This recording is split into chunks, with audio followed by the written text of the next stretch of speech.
Great. So we talked about the few things in the morning. Now we are getting to the point where it excites a lot of the surgeons. We talk about robots. Really, what we're going to talk about is not about the role of robots at the moment, because I think that's a decade ago. We talked about, do we need to have the robot? Is there a place in the healthcare and so on?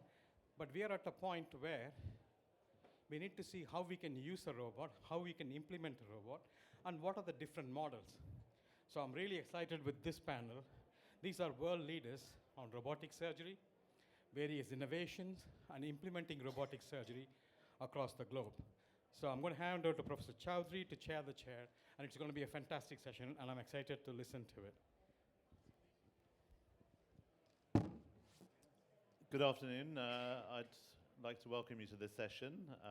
So as we've just heard, the session is about scaling of robotics within a UK and a global context. And we stand at an intersection between advances in technology, advances in convergent technologies that are making robotics a reality in every specialty in the UK, at the interchange between clinical excellence and also NHS transformation as well. So I'd like to introduce my panelists, if you'd like to come up on the stage, so, and take a seat.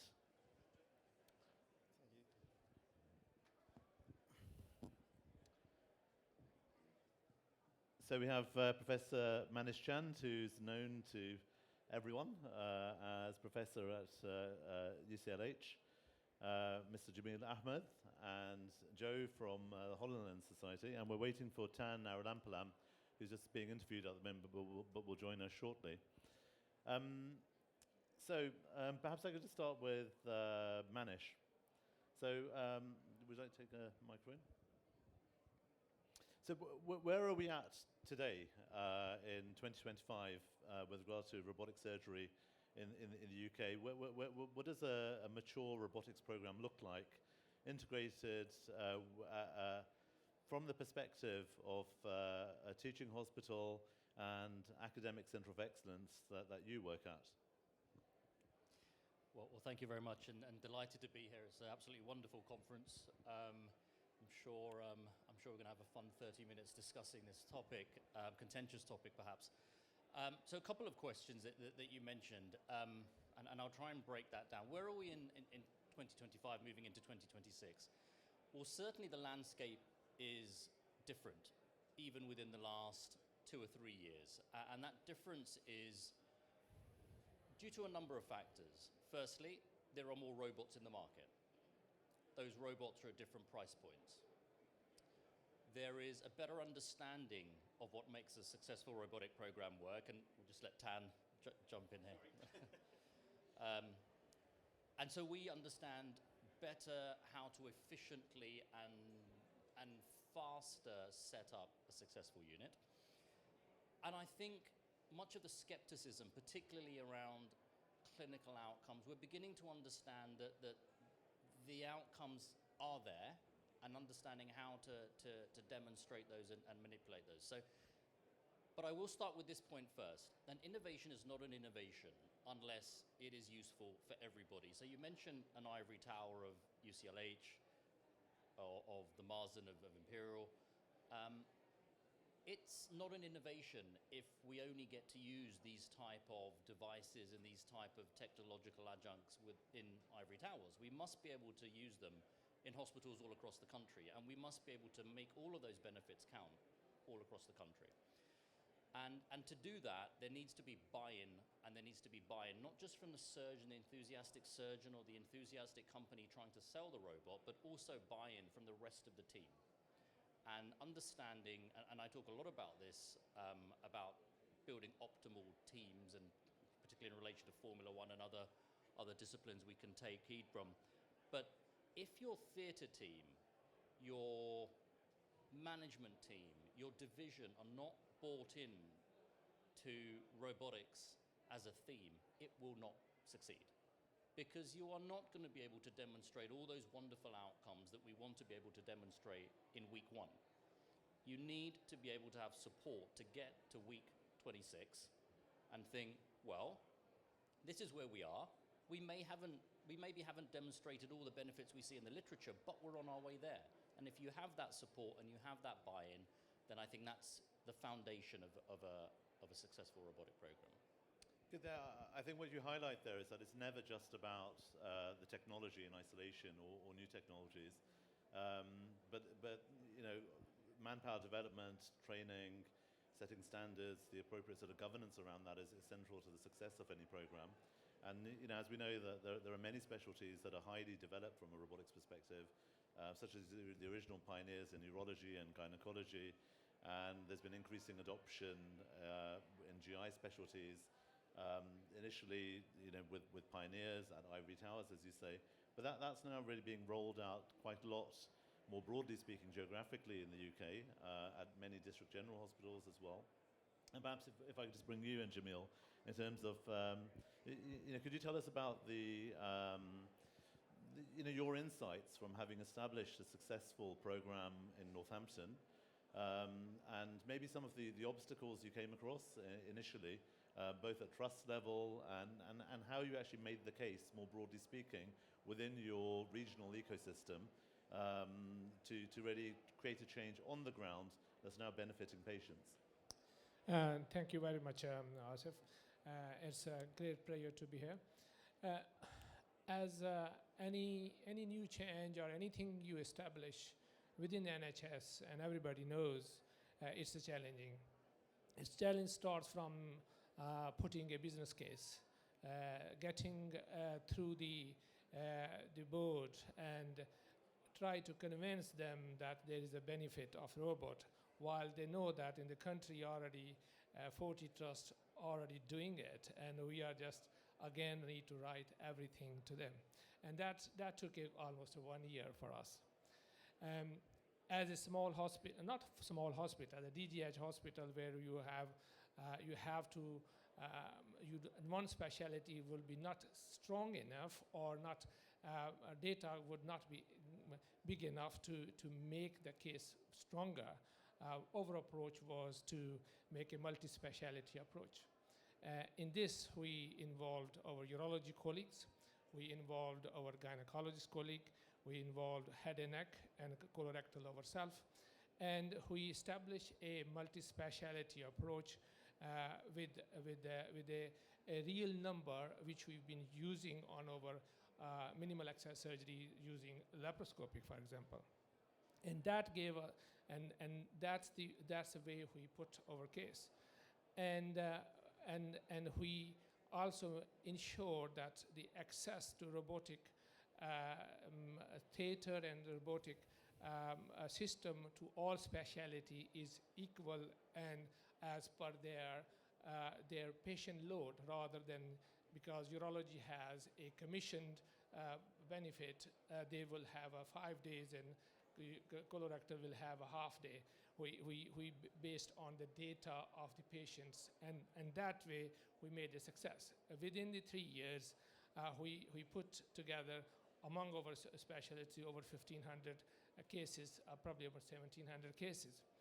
And at the same time, and we are obviously kept a very rigid and very clear data of all the procedure done, and every year we showed that how much the improvement being made in number of parameters, including length of stay, readmission, open to conversion, and that being fed back to the board.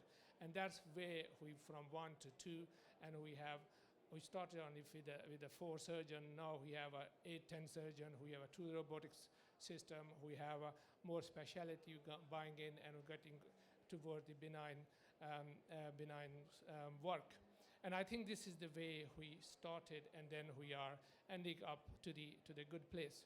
At the same time, we also try to establish ourselves to make sure that we also lead the teaching and training.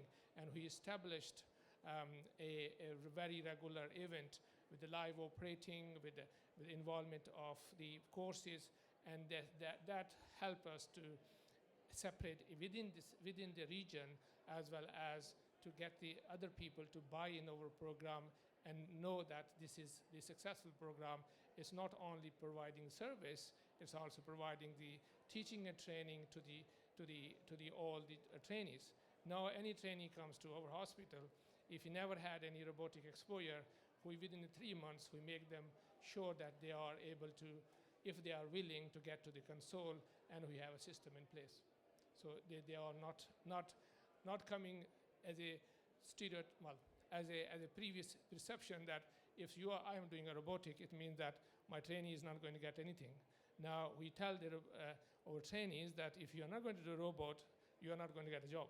So they have to, they are going to be a robotics, if you're going to do a GI surgery or there where the robot is going to get involved, they need to get involved as early as possible, and who will give the opportunities. Good, thanks. It's very interesting to hear about your experience.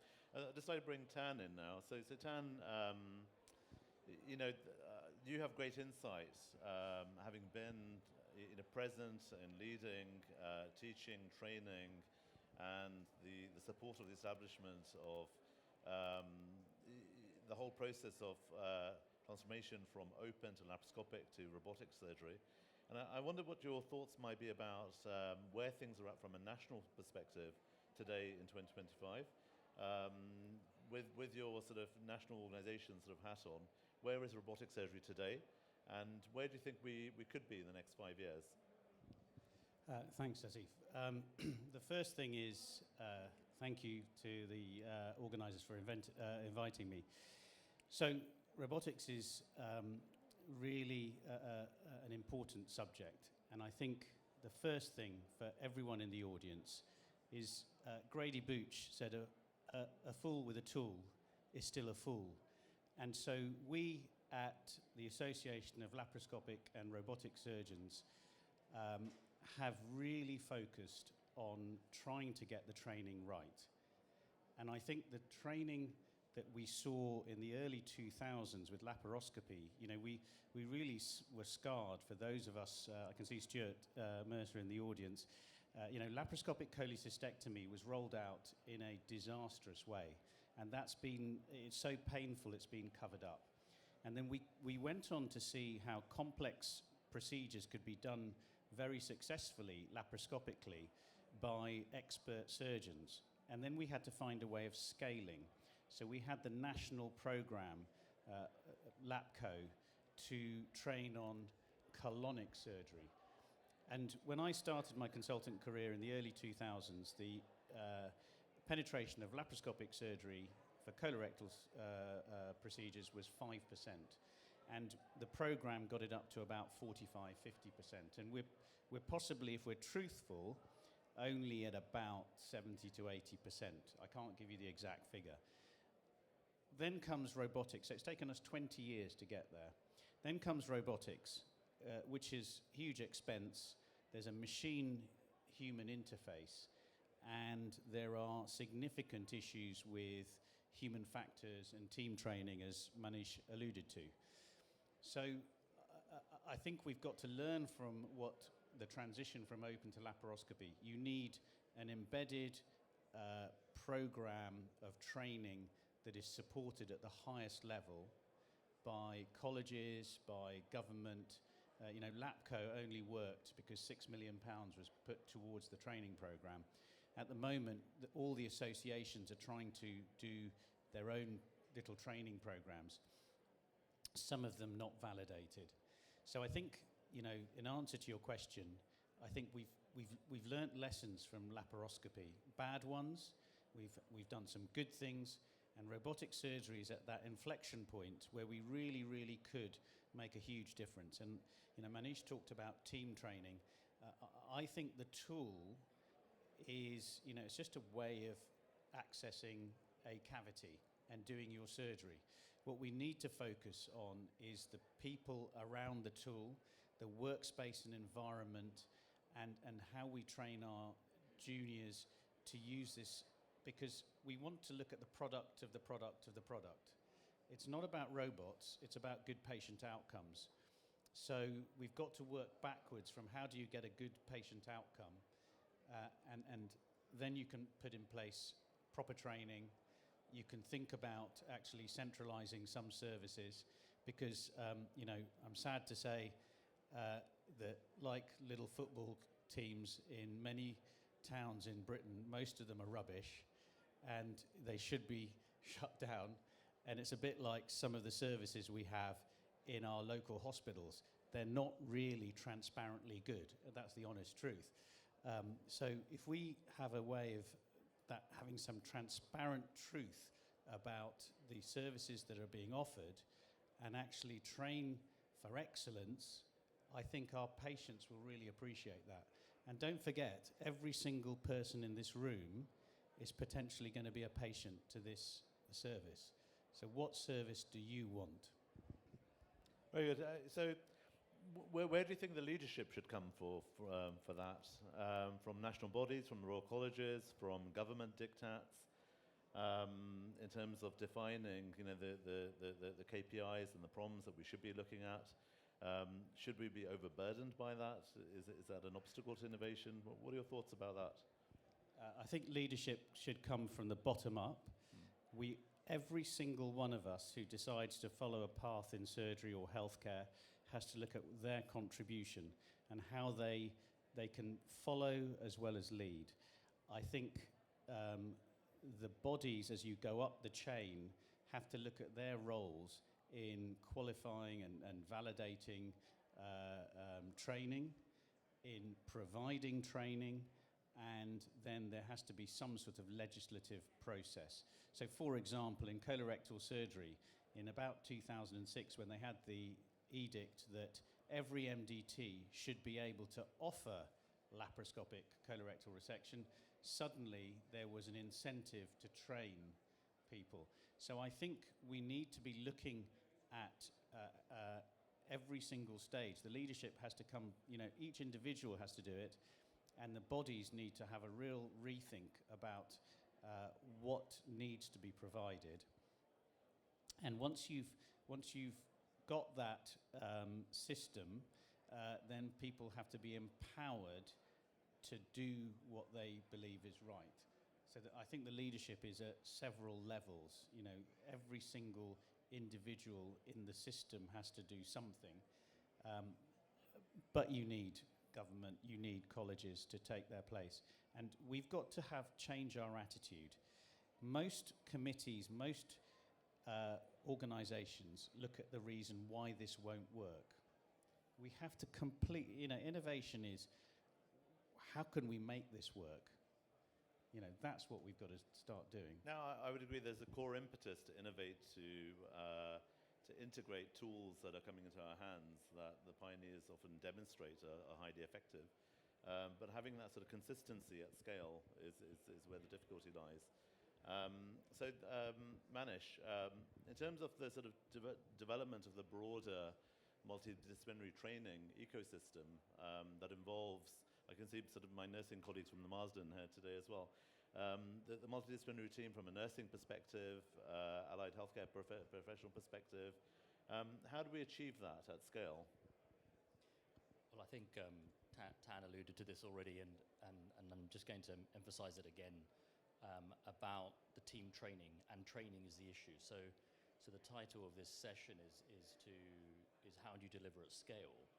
The current bottlenecks with that delivery arguably are not the robots anymore, and perhaps not even the funding, which is slowly becoming available. It's often, how do you train up people safely to reach unconscious competence in a short period of time? And we simply don't have that ability. And partly that's been because the gatekeepers of training have been the companies.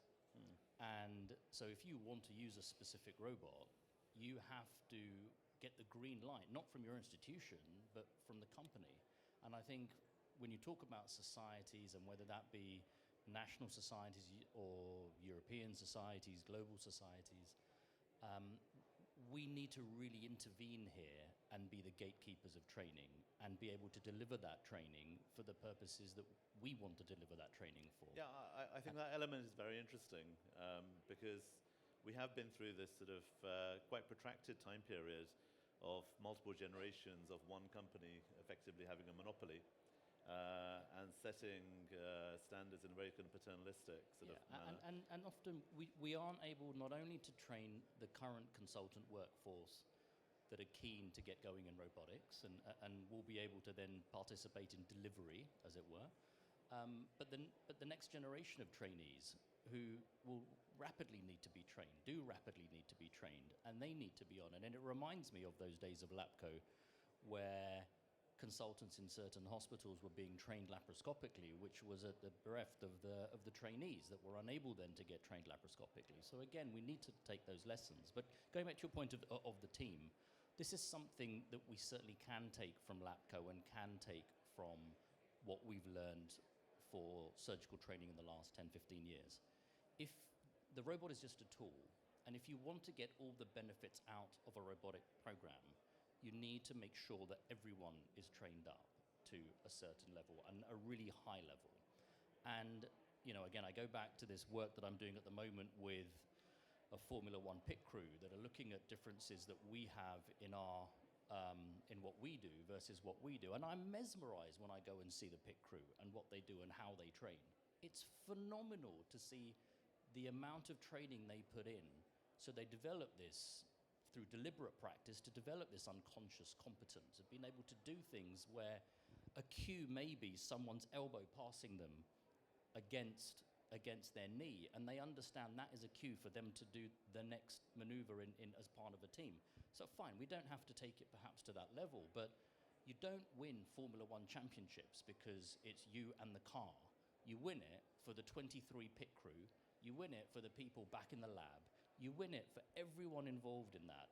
So if you want to win the championship, i.e. get the clinical outcomes, you must be able to train everyone who is a stakeholder in that robotic program. And that certainly includes nursing staff, the anaesthetist. It's not a case of a surgeon just going on a training program to some nice place in Europe for a couple of days.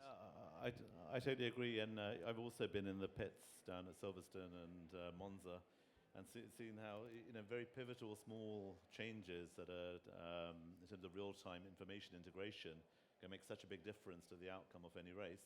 So at that juncture, I decided to bring Joe in. So Joe, perhaps you could tell us a bit about your background. So you're not a clinician. I'm not a clinician. And maybe you could tell us about where we're at in this sort of world of convergent science and convergent technology advancement that's created the tools that are going to become so much more important in the future, and how that digital interface is going to become more integrated over the next 5 to 10 years, perhaps.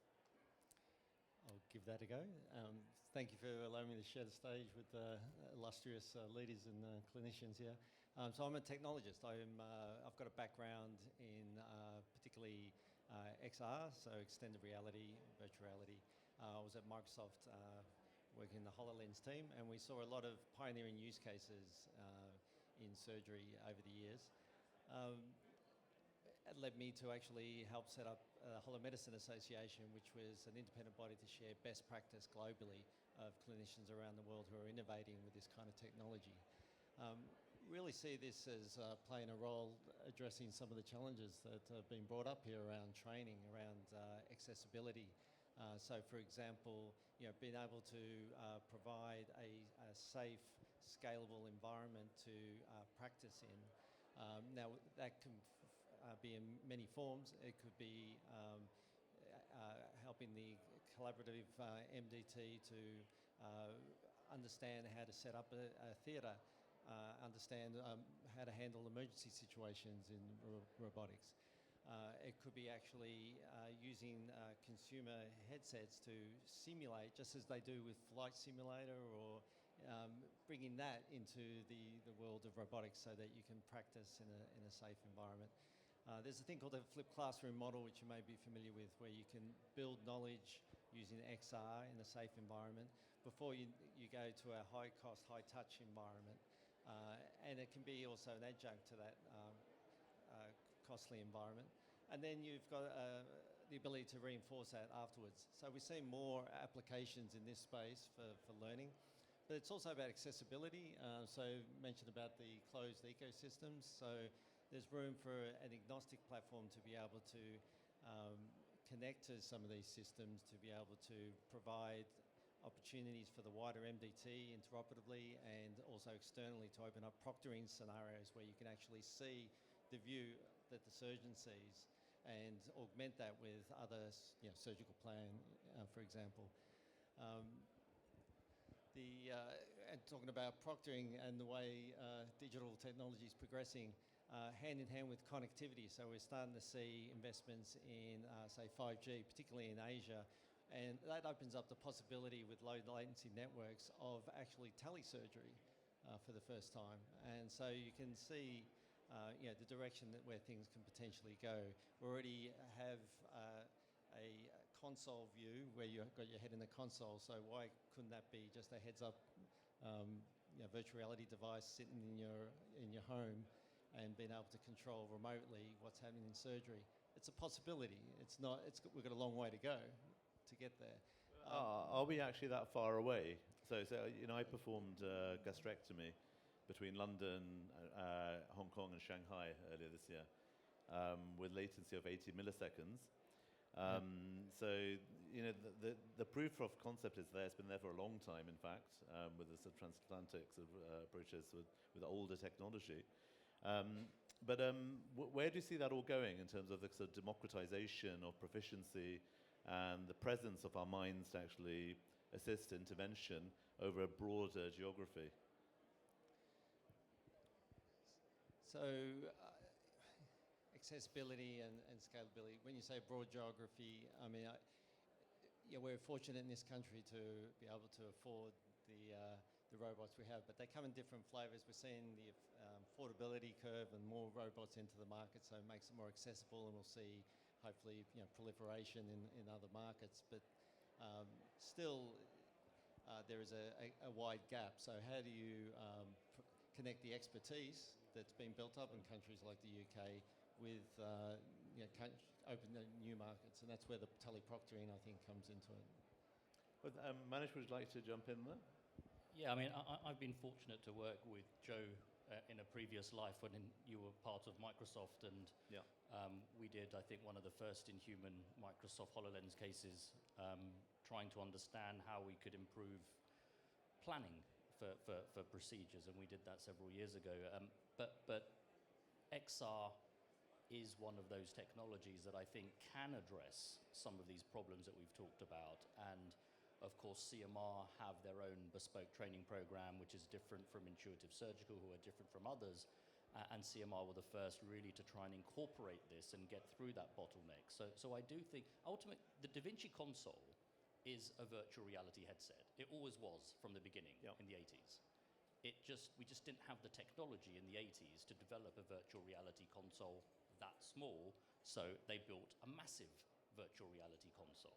So we absolutely can reverse engineer that, and I can tell you that there is technology, desktop technology, that controls consoles. So that technology is there. The question is the governance and the regulation around doing all of that. So as surgeons, we love, or many of us love that sort of immersive feel of being immersed in our sort of space, though, and that feeling of miniaturization as you're sort of operating in a cavity. Up till now, it all feels very cumbersome in terms of the virtual tools that are, or extended reality tools that are being made available. What steps do you think we need to go through? So the open console changed that slightly because there are two schools. There's the immersive school, and then there is the I need to know what's going on. Now, I understand the reasons for people like the open console, because they feel as though they have more control in what's going on in the operating theatre, in the whole theatre. But it goes against all performance theory. You watch Roger Federer hit a tennis ball, or any sports person do any performance activity, their eyes are focused on what they're doing. The driver is not worried about the bloke taking the wheel off in a pit stop. So you have to be immersed. For performance theory, you need to be immersed, and you can't be distracted. Cognitive load straight forward in the task you're doing. And if you're wearing glasses, no matter how much you're focused, your peripheral vision, there's neuroscience behind all of this, you will get distracted, and it will decrease your performance in that task.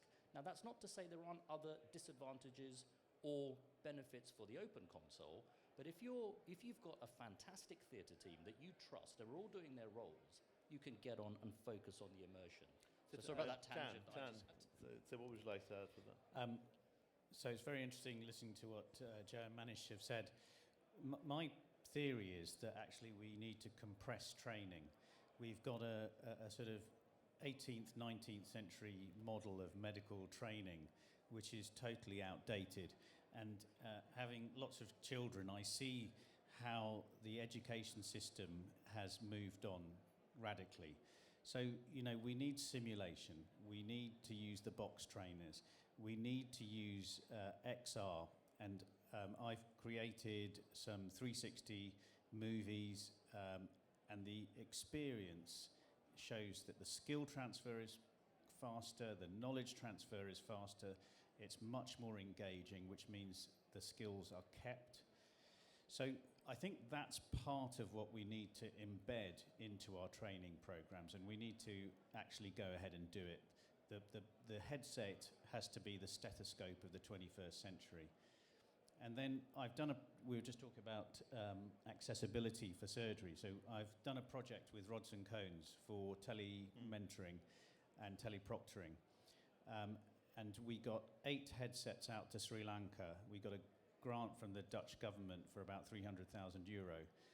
And they've been able to do 100 or more operations that would not otherwise have been done because of the technology giving the surgeons the opportunity to operate on patients that otherwise would not have had those opportunities. So when we speak about sort of virtual intervention or presence, and you know, how do you see that impacting on learning curves and the length of learning curves and the degree of investment that might be needed in the future to really develop robotics at scale across the country? So the learning curves to get from competency to mastery, they're all shoved to the left. And LAPCO demonstrated that when you have a nurturing type of feedback, so not the old slap on the wrists in the operating room, so nurturing feedback with deliberate practice, your ascent up the curve is much, much quicker. And you have to acknowledge that all trainees will have different slants to their curve. So as a group, you can move it all to the left. You can accelerate it. But you see, what we don't do is do what pilots do. We don't do what the military do.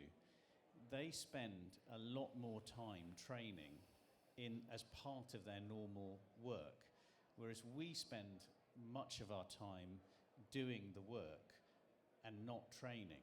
Training is just a side thing, it's a luxury. Is that because we're always at war and we're always fighting fires? So the military are pretty much at wars that we don't hear about without getting too political, yet they spend 80% of their time training, so that, you know, it becomes automatic. It's the unconscious competence that you're talking about, and they know their roles super well.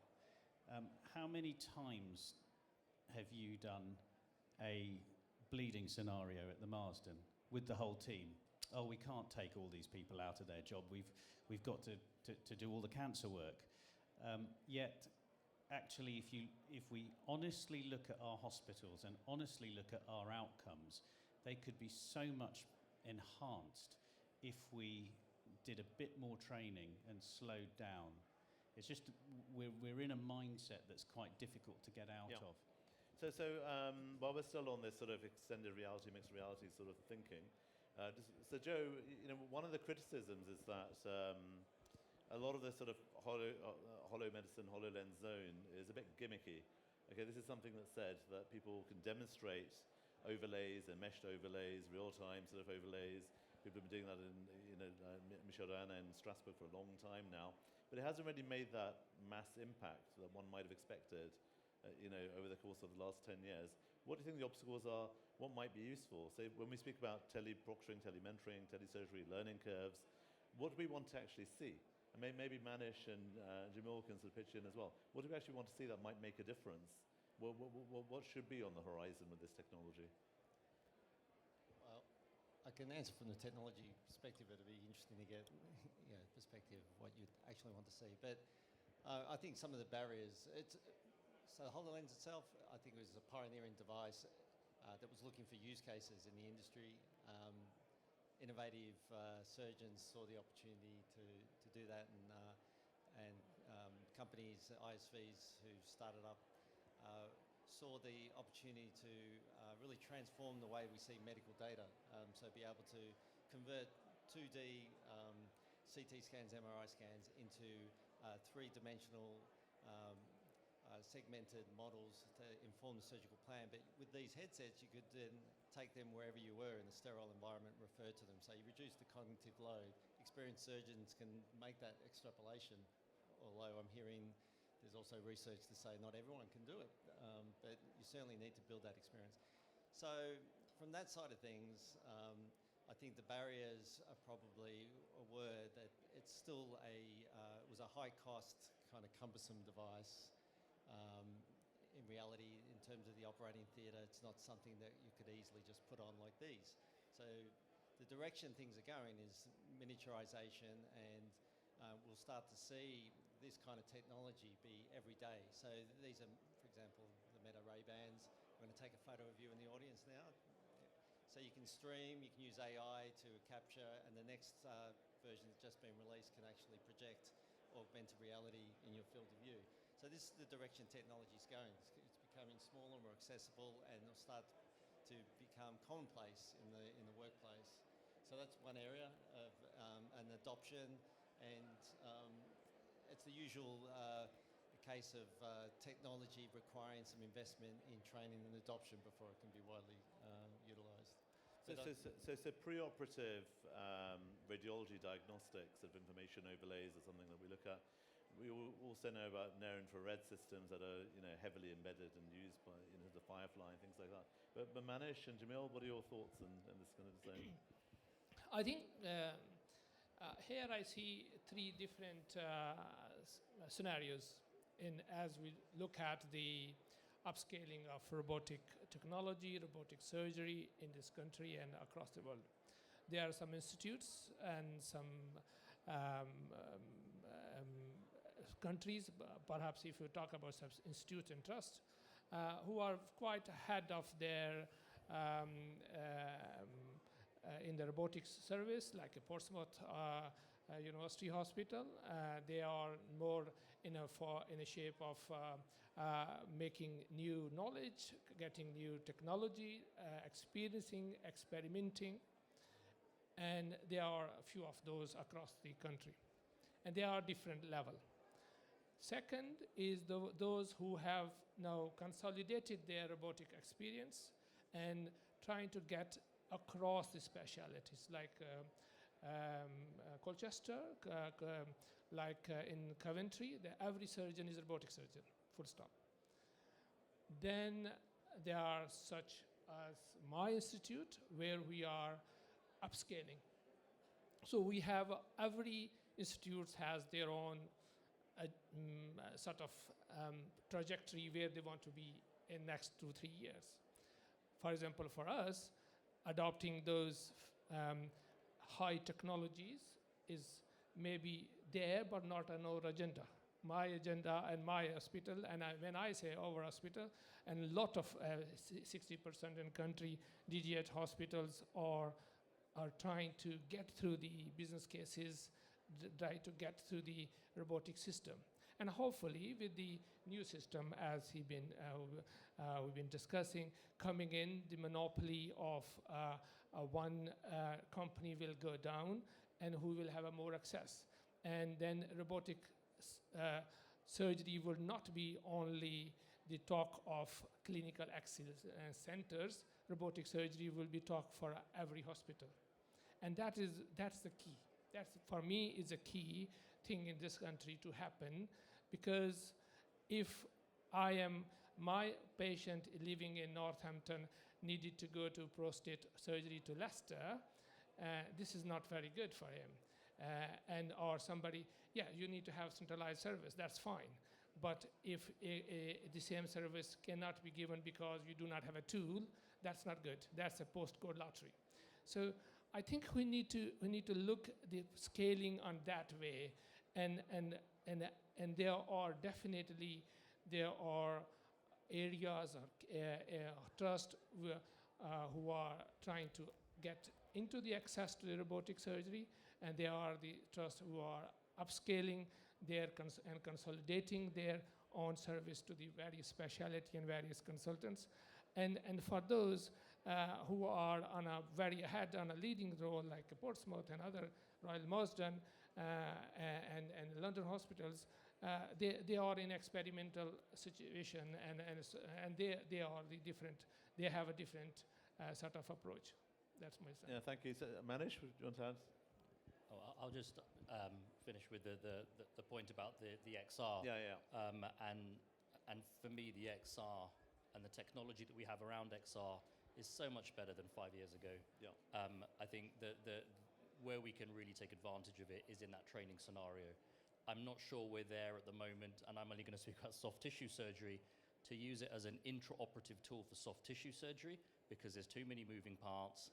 We can't get deformable meshes as accurately as we want, and we don't have dynamic imaging. But what we can do is we can pre-rehearse operations, segment patient scans, and try and get into that frame of mind. And the other thing is that we spend all our lives looking at screens, 2D screens. And then we suddenly get put on this robot, which is a 3D robot, and get told to do training and cases. And it takes time for that plasticity to develop. So I do think, and we're doing some research into this at the moment in one of my PhD programs, and it's trying to perhaps use 3D headsets to begin to change those neural pathways so we're more familiar when we go into a 3D environment, whether it's to train or then to do surgery. I think that's where we can use XR, and that will make training more efficient. We already know that these learning curves move across when we do it. So I think that combined with the robotics is going to help from that scaling issue. I think that we've got 5 minutes left. So I just want to cover one other sort of zone of thinking with this. So, Joe, it's really interesting that that your world is growing. It's becoming bigger. It's becoming more developed, and the tools that we have not only for training and simulation, but sort of integrated work will improve in the next sort of 5 to 10 years. It will become a reality. But we're at the moment where almost in this sort of Apple v Android, robotics existence, with lots of new players in the market, lots of new Chinese tools that are being developed. It's much more of an open world in terms of tech and innovation development, and the time it takes to get to market is also much faster at the moment. So, Jamil and I both operated using the Edge system, the Tumai system overseas recently. Where all of you now, where do you all feel things are going to move in relation to the value proposition for integrated robotics with so many new companies coming into the market? We expect sort of an easier route to training, easier route to integration, and the sense that robotics isn't going to go away. This isn't just a first adopter ecosystem that we're in any longer. How do you think that discussion with ICBs and ICSs is going to be different in the next sort of 5 to 10 years? Tan, maybe you'd like to start. Didn't give me much time to think about that. Is that just whatever your thoughts are? Yeah, let's have an active conversation about this. I think having multiple players is going to drive down cost. The issue is if it becomes an issue of satisfying your shareholders by selling units, then training will inevitably suffers. So that's where we need that infrastructure. And you asked the question about leadership. That's where we need to actually mandate certain levels of training, and whoever's going to fund it, we've got to get the funding together. With regards to the ICBs and how this is all funded for the patient, for the clinicians, they're going to want decent outcomes, and they're going to want that return on investment. The healthcare pound is getting really, really stretched. So I think you'd really struggle when you have these discussions, with all due respect with the ICBs, who may not have a surgeon on their board. And they'll say, well, if we had this situation in the West Country, I think, if you can do this hernia repair open, why do you want to do it laparoscopically? And I think you have to be very careful at how these conversations are framed. The reality is we've moved into a new era, and hopefully the diversity of the robotic systems will drive down price, which hopefully will increase accessibility. But we mustn't forget how we train, changing the mindset, looking at XR and teleproctoring, but also going back to the people who are going to fund the patient journey and saying, this is what you're getting for your patients. Fewer complications, for example. We've used the tool as a catalyst for change in human factors and communication, looking at real outcomes. And for me, the robot's just a tool. For me, it's the data that we collect. Every operation is a data harvesting event, as James Kinross said. If we can use that data to improve outcomes, and we can get surgeons to understand that, they're not going to get struck off if we're monitoring them, that we're actually going to help them get better. I think that's the sweet spot. Fantastic. Manish? I'll just quickly say that I think we're running out of time, so I'll just quickly say that I think what the competition will do is, as you said, it will drive down cost. If you look at stapling or energy devices, there's really only 2 or 3 that you use at the end. There are hundreds out there probably, but it all boils down to 2. And I think in 10 years' time, there'll be tons that are available, but realistically, it'll boil down to 2 or 3, and they'll have an immersive console of your choice, an open console of your choice, and some cost-effective one if you can't afford one of those 2. Joe? Let's go to Joe now. Firstly, I think there's going to be a proliferation of robots at different levels of complexity. So there's room for robots that may not even be considered robots, but they automate a certain aspect of it. And for high-volume surgery, that could be also interesting, down to micro robots. And how do you... And in some of those I've seen recently, it's like a gaming console for interventional radiology, and that could be done anywhere. So I think a convergence of what these kind of devices, which are getting smaller, more accessible, and the proliferation of robots to control them, being able to visualize in a digital sense the same view, same 3D view as the surgeon sees, the bedside assistant sees, the remote proctor sees, and share the surgical plan. I think that's the direction things are going with low-cost, accessible headsets. So thank you very much, everybody. So one thing that's for certain is that this is a rapidly changing area. Robotics is here to stay. It's embedded. The sort of human knowledge of how to actually create real patient benefits is only going to become richer and richer. And this is an area for all of us to get involved with and to improve collectively. So thank you very much. That was a fantastic discussion. I'm sure you'll agree that they explored. Come on through, yeah. They explored all the options involving in robotic surgery and the variations and the opportunities what we all can tap into as innovators